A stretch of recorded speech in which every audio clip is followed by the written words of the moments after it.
Έλα, φίλος, έτοιμη η κρέβα σου. Πω, αδελφέ μου, τι έφτιαξες εδώ. Θέλω να μάθω κι εγώ. Δεν τα μάθεις. Έλα να σου δείξω.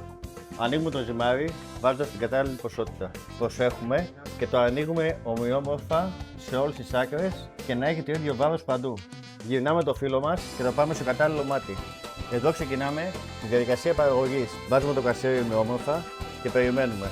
Μόλις απορροφήσει την κατάλληλη υγρασία, γυρίζουμε και ολοκληρώνουμε την κρέβα μας. Βάζουμε το καλαμπόκι πάνω στο κρασέρι για να κολλήσει. Το μανούρι το ίδιο. Το αλατικό μας στη θέση που πρέπει για να φάει ο πελάτης από παντού τα ίδια. Βάζουμε την αληφή μας και στο τέλος βάζουμε την ντομάτα για να είναι δροσερή. Κλείνουμε την κρέβα μας σωστά και είναι έτοιμη. Καλή όρεξη.